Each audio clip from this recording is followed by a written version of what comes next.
Assalamu alaikum, dear students. Hope you are well by the grace of Almighty Allah. I am also fine, Alhamdulillah. You can see that this is Monisha speaking, Assistant Teacher English, Brighton School and College. Today I will discuss 5 functions of a noun. You can see that already I have written 5 functions of a noun. I think that you will be understand this topic clearly. So now let's going to start our today's topic. আশা করি এর আগে আমরা birds of speech এর একটা video class দিয়েছিলাম, সেটা তোমরা দেখেছো এবং ভালো বুঝতে পেরেছো। এরপরে আমরা নাউনের যে ক্লাসিফিকেশনগুলো ছিল সেটা সম্পর্কেও আলোচনা করেছি, সেটাও তোমাদেরকে অনেকটা সাহায্য করবে নাউনটা বুঝতে। আশা করি কোনো সমস্যা হয়নি। আজকে যে বিষয়টা নিয়ে আলোচনা করব 5 ফাংশন অফ এ নাউন, নাউনের যে বিভিন্ন ফাংশনগুলো সেই সম্পর্কে আমরা আলোচনা করব। তার আগে ছোট্ট একটু আমরা পরিচয় জেনে নেই 5 function of a noun. So dear student, if I stand before my parents, I will be a daughter of my parents. If I stand before my teacher, I will be a student. If I stand before my student, I will be a teacher. So dear student, you can understand easily. So আমি যখন যার সামনে দাঁড়াবো তখন আমার নাম বা আমার পরিচয়টা ঠিক সেই ভেদেই হবে। যখন আমি আমার বাবা মার সামনে গিয়ে দাঁড়াবো তখন আমি তাদের কন্যা হিসেবে আমাকে নামকরণ করা হবে। আবার যদি আমি আমার টিচারদের সামনে যাই তখন আমাকে স্টুডেন্ট বলা হবে। আবার যদি আমার স্টুডেন্টের সামনে আমি থাকি তাহলে আমাকে টিচার বলা হবে। তাহলে কি নাউনটা তার পজিশনটা বা তার নামটা নির্ধারণ করে কার সামনে বা কার পাশে সে বসেছে সেই দিক থেকে। তো এমনটা এই দিক থেকে বিবেচনা করে আমরা নাউনের 5টি ফাংশন আমরা দেখতে পাই, যেগুলো আমরা দেখতে পাচ্ছি বোর্ডে। I have already written. Now I am going to start. At first, প্রথমে সাবজেক্ট হিসেবে নাউনের যে ফাংশন বা কাজটা আমরা সেটা দেখি। আবার কি তারপরে অবজেক্ট হিসেবে নাউনের যে কাজটা বা নাউন কি করে থাকে সেটা আমরা দেখতে পারি। আবার কি কমপ্লিমেন্ট হিসেবে নাউনের ব্যবহার, অবজেক্ট প্রিপোজিশন হিসেবে ব্যবহার, অ্যান্ড অ্যাট লাস্ট অ্যাপোজিশন। আমরা আসলে মোটামুটি 4টা ভাবে কি পরিচিত, এবং অ্যাপোজিশনটা যদিও নামটা আমাদের কাছে নতুন কিন্তু আমরা এর ব্যবহারটা সবসময় করে থাকি, বা রিডিং যখন আমরা পড়ি তখন আমরা সবসময় এটা পড়ে থাকি, হয়তো বা জানি না বলে খুব একটা খেয়াল করতে পারি না। তো এই 5টা যে নাউনের ফাংশন এটা যদি আমরা ভালো করে বুঝতে পারি বা জানতে পারি তাহলে আমরা যে যখন কথা বলবো আমাদের ফ্লুয়েন্সির ক্ষেত্রে অনেকটা বেশি হেল্পফুল হবে, স্পোকেনের ক্ষেত্রে, এবং একই সাথে আমরা যখন রাইটিং লিখবো এই রিডিংয়ের ক্ষেত্রেও তোমাদেরকে অনেকটা হেল্পফুল করবে এবং নাউনটা চিনতে সমর্থ হবে। ঠিক আছে, তো আমরা আজকে এই 5টা ফাংশন নিয়ে আলোচনা করব। আশা করি অনেক ভালো লাগবে ক্লাসে এবং পড়ে অনেক কিছু বুঝতে পারবে। তো শুরু করতে যাচ্ছি। প্রথমে সাবজেক্ট হিসেবে নাউনের ব্যবহার। মোটামুটি আমরা সাবজেক্ট তো চিনি, অ্যাটলিস্ট নাউন তো চিনি। যে কোনো কিছুর নামকে নাম বোঝালে তাকে নাউন বলে, এবং নাউনের আমরা কি 5টা ক্লাসিফিকেশনও পড়েছি, এবং নাউন সম্পর্কে যতটুকু কনফিউশন ছিল সেগুলো দূর হয়ে গিয়েছে। তো আশা করি এটাও আরও অনেক হেল্পফুল হবে। তো আমরা সাবজেক্ট হিসেবে নাউনের যে ব্যবহারটা সেটা দেখব। সাবজেক্ট হিসেবে নাউনের ব্যবহারটা আমরা দেখতে পাচ্ছি, আ বয় ইজ রিডিং আ বুক। আমরা দেখতে পাচ্ছি তাহলে একটি বয় কি পড়ছে, রিডিং পড়তেছে, আ বুক একটি বই পড়তেছে। আ বয় একটি বালক ইজ রিডিং আ বুক, একটি বয় বা একটি বালক একটি বই পড়ছে, তাই না? তাহলে আমরা সাবজেক্ট কি জানি, যে ভার্বের আগে যেটা সেটাই হচ্ছে কি সাবজেক্ট, এটা হিসেবে তো জানি, এটা কনফিউশন নেই। তাহলে আমরা সাবজেক্ট তো আমরা জানি, হতে পারে সেটা বি ভার্ব বা মেইন ভার্ব বা আমরা ভার্বের যে ক্লাসিফিকেশনগুলো আছে সেটাই ধরে না কেন।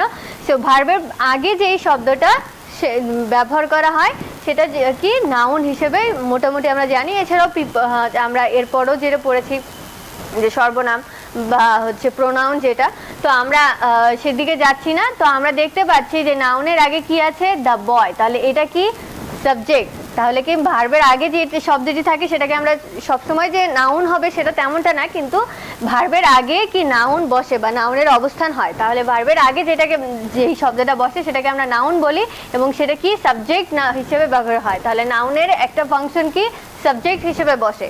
ঠিক আছে, ঠিক এমনভাবে আরও যদি দেই, the girl is very nice. So what is the noun here? The girl is one kind of noun in the sentence. So we can see that. Are you clear? Okay. তাহলে কি আমরা দেখলাম যে নাউনের ব্যবহার সাবজেক্ট হিসেবে, and next object হিসেবে। তাহলে অবজেক্ট হিসেবে আমরা দেখতে পাচ্ছি নাউনের ব্যবহার, তাই না? সেন্টেন্সটা পড়ছি, I call the boy to come here.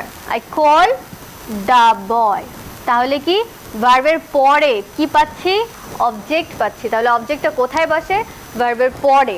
তাহলে এখানে কি আছে? The boy. I call the boy to come here.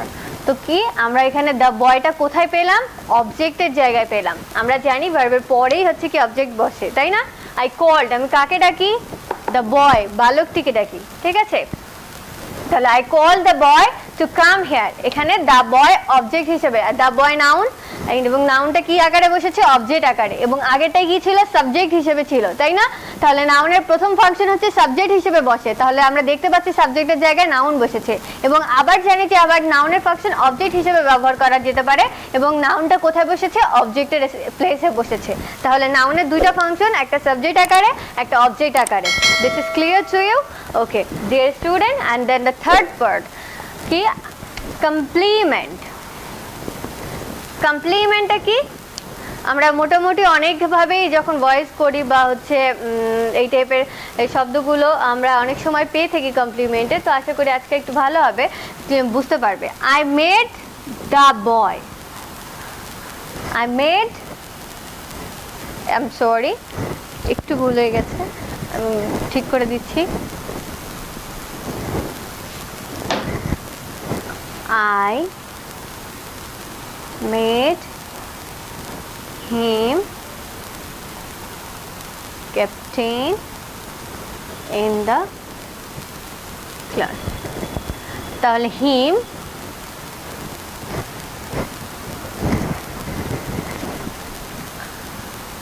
The boy যদি আমরা লিখি, আমরা এর আগে লিখেছিলাম কি? I made him captain in the boy. আমরা নর্মালি এই সেন্টেন্সটা দেখি, আমরা ওর জায়গায় কি দ্য বয়টা বসালাম, তাই না? I made him, I made the boy captain in the class.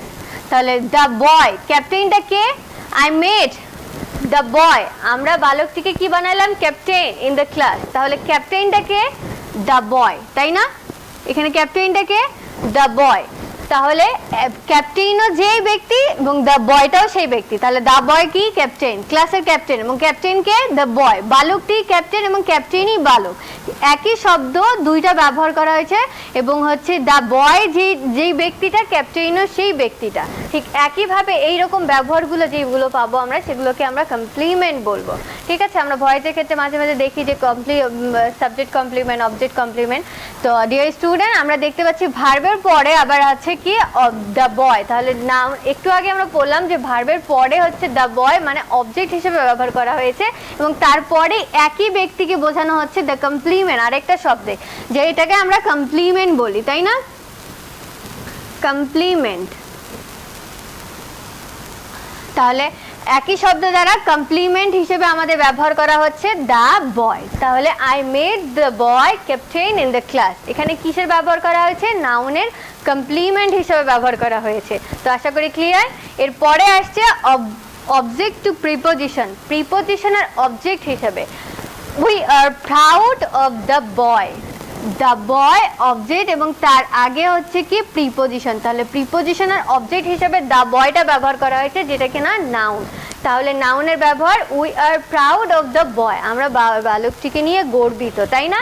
Object অফটা কি? আমরা জানি প্রিপোজিশন এর আগে পড়েছি, এবং তার পরে কি ব্যবহার করা হয়েছে? নাউন, দ্য বয়ের ব্যবহার।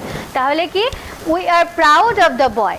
একইভাবে আমরা যদি এটা একটু ডিফিকাল্ট হয়ে থাকে, তাহলে আমরা বলতে পারবো প্রিপোজিশনের পরের, আফটার প্রিপোজিশন, যে নাউনটা ব্যবহার করি আফটার প্রিপোজিশন, সেটাও হতে পারে, কেননা আমরা জানি নাউনের পূর্বে প্রিপোজিশন বসে, তাই তো? তাহলে we are proud of the boy, boy বালকটি নিয়ে আমরা কি? গর্বিত, তাই না? তাহলে কি এখানে কিসের ব্যবহার করা হয়েছে? অবজেক্ট টু প্রিপোজিশন, প্রিপোজিশনের অবজেক্ট হিসেবে। তাহলে প্রথমটা কি ছিল? সাবজেক্ট। নাউন সাবজেক্ট হিসেবে যখন ব্যবহার করা হয়, তখন এরপরে কি? নাউনের অবজেক্ট আকারে যখন ব্যবহার করা হয়, সেটা আমরা দেখতে পারলাম।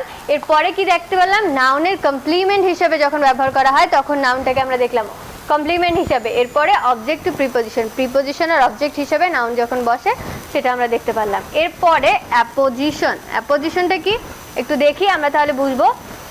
Shiva brilliant student got GPA 5. Asif brilliant student, তাহলে কি আসিফ একজন বয় এবং তার সম্পর্কে একটা অতিরিক্ত তথ্য দিচ্ছে, সে একজন ব্রিলিয়ান্ট মেধাবী স্টুডেন্ট, গড জিপিএ 5 এবং জিপিএ 5 পেয়েছে সে, তাই না? তাহলে এই আসিফ সম্পর্কে যে অতিরিক্ত শব্দটা, এটাকে বলা হয় অ্যাপোজিশন বা নাউনের, না এটা কি নাউনের ব্যবহার, তাই না? ব্রিলিয়ান্ট স্টুডেন্ট কি একটা নাউন, তাই না, যদি নাউন ফ্রেজ। তো কি Asif brilliant student got a plus, তাহলে এই আসিফ সম্পর্কে যে অতিরিক্ত তথ্যটা সেটাই হচ্ছে অ্যাপোজিশন। আশা করি ক্লিয়ার। আমি এরকম আরো দুই একটা দিচ্ছি। Dhaka capital of BD Bangladesh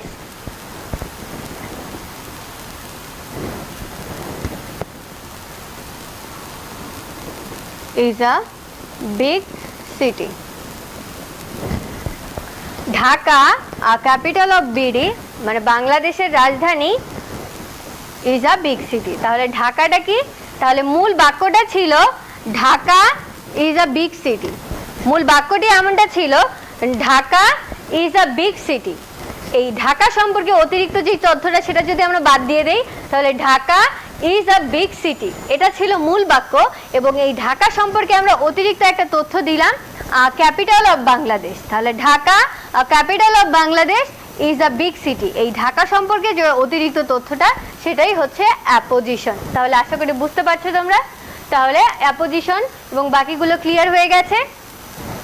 তো আমরা কি নাউনের কয়টি ফাংশন পাই? 5টি, সাবজেক্ট হিসেবে, অবজেক্ট হিসেবে, কমপ্লিমেন্ট হিসেবে এবং কি অবজেক্ট টু প্রিপোজিশন এবং অ্যাপোজিশন হিসেবে। এই ছিল আমাদের নাউনের 5টি ফাংশন। আশা করি বুঝতে পেরেছো। কোনো সমস্যা থাকলে অবশ্যই জানাবে। সেই পর্যন্ত ভালো থাকবে, সুস্থ থাকবে। আল্লাহ হাফেজ।